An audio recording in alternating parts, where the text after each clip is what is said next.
Hello everyone, welcome to Genic myself Lokesh Meena, your electrical faculty. And जैसा कि आप लोगों को मैंने बोला था कि आप प्रीवियस के सारे वीडियो वॉच करो एंड सारे के सारे क्वेश्चंस आप सोल्व करो, क्योंकि गेट 2021 के लिए बहुत ही ज्यादा इंपॉर्टेंट क्वेश्चंस हैं। एंड जो आज मैं लेके आया हूं क्वेश्चन नंबर 19, ये फेजर का क्वेश्चन है। अभी तक जो बच्चा नया हो, जिन्होंने प्रीवियस के वीडियो नहीं देखे हो, तो मैं आपको बता देता हूं। बेसिक्स के क्वेश्चंस हो चुके हैं, नेटवर्क थ्योरम के हो चुके हैं, टू पोर्ट नेटवर्क के हो चुके हैं। एंड जो आज क्वेश्चंस है वो एसी सर्किट का है। ओके, तो वहां पे आपको फेजर का अच्छा नॉलेज होना चाहिए। अगर आपको फेजर का अच्छा नॉलेज है तो आप इजीली सोल्व कर लोगे, क्योंकि एसी सर्किट डीसी से भी सिंपल होता है। ओके, तो विदाउट टाइम वेस्टिंग हम आगे बढ़ते हैं, तो सोल्व करते हैं। देखो, सबसे पहले जिन्होंने जेनिक लाइव ऐप पे जाके टेस्ट नहीं दिया है वो वीडियो को पॉज करें एंड आपको सॉल्यूशन नहीं देखना, सबसे पहले आपको इसको सोल्व करना है, उसके बाद ही आपको सॉल्यूशन देखना है। ओके, और जिन्होंने टेस्ट दिया है उनको उनका रैंक भी पता चल गया होगा और उनका रिजल्ट भी पता चल गया होगा। ओके, और जिनसे जो गलतियां हुई होगी वहां पे जेनिक लाइव ऐप पे,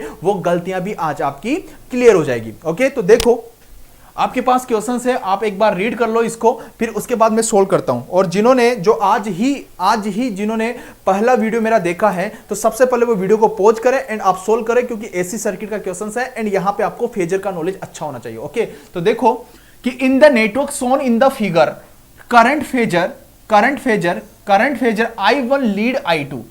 जो आपके पास I1 करंट है वो I2 से कितना लीड हो रहा है बाय कैन एंगल, वो एंगल आपको बताना है कि जो I1 है वो I2 से कितना लीड हो रहा है, वो एंगल आपको बताना है। तो देखो आपके पास ये सर्किट है, यहां पे कैपेसिटर है, यहां पे रेजिस्टेंस है, यहां पे आपके पास इंडक्टर है और यहां पे वोल्टेज सोर्स है। तो सबसे पहले आपको पता चल गया कि एसी सर्किट है, तो आपको फेजर की जरूरत पड़ेगी। अगर आपका फेजर का कंसेप्ट बहुत ही अच्छा है तो आप इसको सोल्व कर लोगे। ओके, अगर कंसेप्ट आपका अच्छा नहीं है तो विदाउट फेजर ड्रॉ किए बगैर आप इसको सोल्व नहीं कर पाओगे। तो देखो कि यहां पे आपके पास फ्रीक्वेंसी गिवन है 2 रेडियन पर सेकंड एंड वोल्टेज है आपके पास एसी। ओके, एंड यहां पे कैपेसिटर है, इसके अंदर I1T फ्लो हो रहा है और इसके अंदर यहां पे रेजिस्टेंट एंड आपके पास इंडक्टर है, इसके अंदर आपके पास I2 फ्लो हो रहा है। ओके, तो यहां पे आपको सबसे पहले आपका इसका फेजर बनाना पड़ेगा। तो देखो कि I1T सॉल्यूशन, अगर मैं I1T की बात करूं, I1T की अगर मैं बात करता हूं तो I1T इक्वल्स टू क्या लिखोगे, क्योंकि आपको पता है कि सब जगह पैरेलल में वोल्टेज सेम रहता है। जैसा कि सीरीज के अंदर सब जगह पे करंट सेम रहता है, ऐसा ही पैरेलल के अंदर सब जगह पे वोल्टेज सेम रहता है। तो देखो कि यहां पे पैरेलल में सब जगह पे वोल्टेज सेम है, तो इसके अक्रॉस भी आपके पास V1T होगा। ओके, एंड इसके अक्रॉस में आपके पास V1T होगा। ओके, तो सबसे पहले आप देखो कि अगर मैं यहां से x of c find out करना चाहूं तो x ऑफ c का वैल्यू कितना हो जाएगा 1/j omega of c। And omega का वैल्यू कितना है आपके पास, तो आप बोलोगे कि x of c equal to 1/2jc। Okay, 2jc, क्योंकि ओमेगा का वैल्यू आपके पास कितना है 2। एंड यहां पे देखो कि यहां पे आपके पास ये इंडक्टर है, तो इंडक्टर में आपको भी पता है कि x of l equal to क्या होता है j ओमेगा l। ओके, तो आपके पास x ऑफ l का वैल्यू कितना हो जाएगा j into 2 into l। Okay, l का वैल्यू कितना है 1, तो x ऑफ l कितना हो जाएगा आपके पास 2j।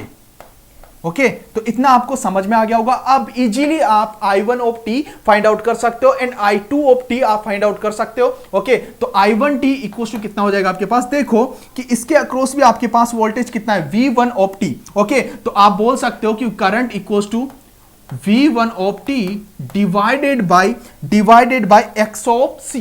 Okay, divided by x of c equal to V1 of t divided by 1/j omega c। 1/j omega of c equals to कितना हो जाएगा आपके पास, देखो ओमेगा का वैल्यू आपने पुट कर दिया था, तो 1/2jc मतलब V1 of t divided bye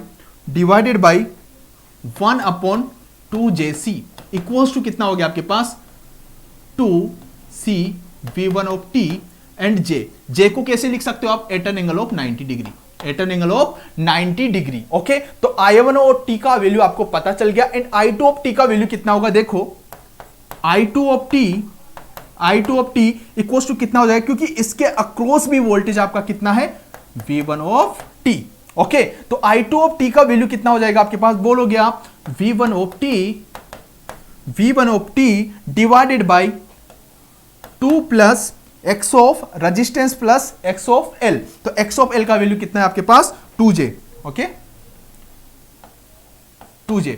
तो यहां पे देखो आपके पास v1 of t divided by कितना हो गया 2, 1 प्लस j, 1 प्लस j मतलब tan inverse five equal to tan inverse imaginary part divided by real part. तो आपके पास एंगल कितना हो जाएगा यहां पे 45 degree, v1 of t divide by 2 and root of 2 at an angle of 45 degree. अगर इसी एंगल को मैं ऐसे रिप्रेजेंट करना चाहूं तो आप बोल दोगे कि v1 of t divided by 2 root of 2 at an angle of -45 degree. Okay, किसी को ये प्रॉब्लम तो नहीं है ना कि मैंने रूट ऑफ 2 कैसे लिखा, क्योंकि इसका मैग्नीट्यूड लिखा ना, मैग्नीट्यूड पोलर के अंदर हमने इसको कन्वर्ट करके लिखा। और जो नीचे एंगल होगा ना, अगर इसको ऊपर लेके जाते हैं तो आपको भी पता है कि वो उसका साइन चेंज हो जाता है। तो नीचे पॉजिटिव था तो ऊपर गया तो आपको भी पता चल गया कि वो नेगेटिव हो गया, तो आपके पास -45 हो गया। तो देखो कि आपके पास I1 ऑफ t का वैल्यू पता चल गया एंड I2 ऑफ t का वैल्यू पता चल गया, तो आप इसका फेजर ड्रॉ कर सकते हो ना। अब फेजर का कंसेप्ट आपका अच्छा होना चाहिए। अब फेजर की नीड क्यों पड़ रही है? अब जब भी आपको पता है कि पैरेलल होता है तो उसमें सब जगह पे वोल्टेज सेम होता है। ओके, जैसा कि यहां पे V1 ऑफ t सब जगह पे पैरेलल में वोल्टेज सेम है। लेकिन जो सीरीज सर्किट होता है, सीरीज सर्किट में क्या होता है कि वहां पे सब जगह पे करंट सेम होता है। इतना सभी लोगों को पता है। अगर वहां पे करंट सेम होता है तो वहां पे हम क्या करते हैं, सीरीज के अंदर करंट को रेफरेंस मानते हैं। ओके, करंट को रेफरेंस मानते हैं ना। अगर हम पैरेलल की बात करते हैं तो पैरेलल में हम किसको रेफरेंस मानते हैं? वोल्टेज को रेफरेंस मानते हैं, क्योंकि वोल्टेज सब जगह पे सेम होता है। ओके, तो यहां पे आप बोलोगे कि यहां पे आपके पास करंट, आपने वोल्टेज ये मान लिया, मैंने वोल्टेज रेफरेंस मान लिया। ओके, वोल्टेज आपने रेफरेंस मान लिया जहां पे V at an angle of 0 degree. Okay, तो वोल्टेज पैरेलल में रेफरेंस मानते हैं एंड आपको भी पता है कि सीरीज के अंदर करंट को क्या मानते हो आप? रेफरेंस, क्योंकि करंट सब जगह पे सेम होता है। ओके, तो V at an angle of 0। अब देखो I1 ऑफ t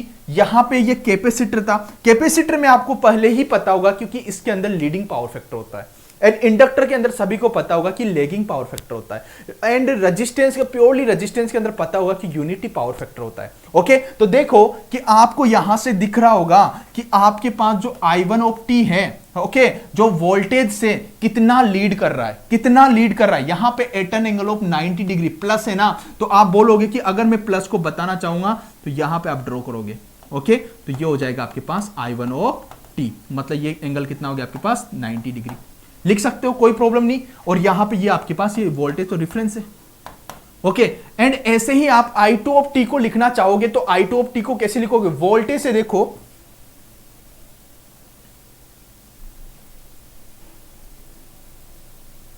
ओके, तो यहां से आप वोल्टेज से देखो कि वोल्टेज से देखोगे तो आपके पास कितना हो जाएगा? देखो, वोल्टेज से at an angle of -45 degree, मतलब लेग कर रहा है, -45 डिग्री आपका लेग कर रहा है। तो मतलब आप बनाना चाहोगे तो यहां से यहां पे आपके पास ये -45 डिग्री। ओके, अब यहां पे आपको माइनस सिंबल लिखने की जरूरत नहीं है क्योंकि आपने फेजर में बता दिया है, ये फेजर में दिख रहा है। आपने वहां पे -45 लिखा ना, लेकिन फेजर में अगर -45 लिख दिया तो गलत हो जाएगा, क्योंकि फेजर में तो आपको मैग्नीट्यूड ही लिखना है। आपने फेजर से बता दिया कि ये 45 डिग्री लेग हो रहा है। ओके, तो ये लेग कर दिया हमने। अब आपसे पूछा क्या था? आपके पास फेजर आपने ड्रॉ कर दिया, तो ये हो गया आपके पास I2 ऑफ t। अब आपसे पूछा क्या है? देखो, आपसे पूछा है कि फेजर I1 लीड I2, जो आपके पास I1 है वो I2 से कितना लीड हो रहा है? I1 है वो I2 से कितना लीड हो रहा है? तो आपको भी पता है कि लीडिंग के लिए आप एंटी क्लॉकवाइज घूमते हो। ओके, एंड लेगिंग के लिए आप क्लॉकवाइज घूमते हो। ये कंसेप्ट आपको पता होना चाहिए। ओके, अब देखो कि I1 I2 से कितना दूर है, I1 I2 से कितना दूर है, तो आपको पता चल गया आपको कैसे घूमना है, anti clockwise. Okay, anti clockwise. तो I1 I2 से कितना दूर है, तो आप बोलोगे कि 90 प्लस 45, 90 प्लस 45 मतलब 135 डिग्री। ओके, तो आपका आंसर आ जाएगा कितना? आपका आंसर आ जाएगा 135 डिग्री, 135 डिग्री। तो आपको पता चल गया कि I1 I2 से 135 डिग्री लीड करेगा। ओके, अगर इसी क्वेश्चन को मैं ऐसे पूछ लेता आपसे कि जो आपका I2 है, जो I2 है वो वोल्टेज से कितना लीड करेगा या लेग करेगा, कितना क्या करेगा, तो आप बोल देते कि जो आपके पास I2 है आपको ऐसे घूमना पड़ेगा ना, वोल्टेज से बात कर रहा हूं। तो आप बोल दोगे कि I2 है वो रेफरेंस वोल्टेज से 45 डिग्री क्या कर रहा है, लेग कर रहा है। लेकर रहा है। इसी को आप दूसरा पढ़ने का तरीका यह है कि वोल्टेज कर I2 से 45 डिग्री क्या कर रहा है, लीड कर रहा है। ओके, या ऐसे भी पढ़ सकते हो, आपके पास I2 वोल्टेज से 45 डिग्री लेग कर रहा है एंड वोल्टेज I2 से 45 डिग्री लीड कर रहा है। समझ में आया कि वोल्टेज तो देखो, ये वोल्टेज तो है ना, करंट से 45 डिग्री लीड कर रहा है, बट करंट देखो वोल्टेज से 45 डिग्री लेग कर रहा है। ओके, अगर ऐसे आपसे पूछता कि जो आपके पास I1 ऑफ t है, जो आपके पास I1 ऑफ t है, वो वोल्टेज से कितना लीड कर रही है, कितना लीड कर रही है, तो आप बोल दोगे कि 90 डिग्री ना, आप बोल देते कि 90 डिग्री I1 ऑफ t फिर आपके वोल्टेज से 90 डिग्री क्या कर रही है, लीड कर रही है। तो आपको इतना समझ में आ गया हो, क्वेश्चन कैसे भी पूछे आप बना लोगे। ओके, सिंपल सा क्वेश्चन था, इतना डिफिकल्ट नहीं था, क्योंकि यहां पे मेरे को आपको फेजर के बारे में बताना था, क्योंकि फेजर से भी क्वेश्चन बहुत पूछे जा चुके हैं गेट में। ओके, तो फेजर का कंसेप्ट आपका क्लियर हुआ। अगर आपको किसी भी क्वेश्चन में प्रॉब्लम हो, किसी भी कंसेप्ट में आप प्रॉब्लम हो, तो आप कमेंट में बता सकते हो। ओके, तो आप स्क्रीनशॉट ले सकते हो इसका, एंड इस पे क्या क्या क्वेश्चंस बन सकते हैं वो भी बता सकते हो। सारे के सारे जितना भी बन सकता था उतना मैंने यहां पे बता दिया है। ओके, एंड आपको पता है कि अगर यहां पे प्योरली रेजिस्टेंस होता, इंडक्टर नहीं होता, तो आपको भी पता है कि जो प्योरली रेजिस्टेंस होता है उसमें वोल्टेज एंड करंट के बीच में एंगल क्या होता है, जीरो होता है। अगर वोल्टेज एंड करंट के बीच में जीरो एंगल होता है तो वहां पे पावर फैक्टर क्या होगा, cos ऑफ फाई क्या होता है, at an angle of V and I। तो cos ऑफ जीरो का वैल्यू कितना होगा, 1, मतलब यूनिटी पावर फैक्टर। ओके, लेकिन ये चीज देखो कि यहां पे रेजिस्टेंस एंड आपके पास रेजिस्टेंस एंड यहां पे इंडक्टर था, रेजिस्टेंस एंड इंडक्टर था, तो फिर भी आपके पास लेगिंग पावर फैक्टर आएगा। ओके, रेजिस्टेंस एंड इंडक्टर है, फिर भी आपके पास लेगिंग पावर फैक्टर आएगा। अगर रेजिस्टेंट एंड कैपेसिटर आएगा तो वहां पे क्या आएगा, आपके पास लीडिंग पावर फैक्टर आएगा। अगर प्योरली इंडक्टर आएगा तो उसके अंदर क्या आएगा, लेगिंग पावर फैक्टर आएगा। अगर प्योरली रेजिस्टेंस आएगा तो उसके अंदर यूनिटी पावर फैक्टर आएगा। इतना सभी लोगों को पता चल गया होगा। ओके, तो क्वेश्चन आपको अच्छा लगा होगा। नेक्स्ट क्वेश्चन नंबर 20 हम लेके आएंगे, फिर उसके बाद एक नेक्स्ट सीरीज और स्टार्ट होने वाली गेट 2021 के लिए, वो आपके लिए बहुत ज्यादा बेनिफिशियल होगी। Okay, thank you.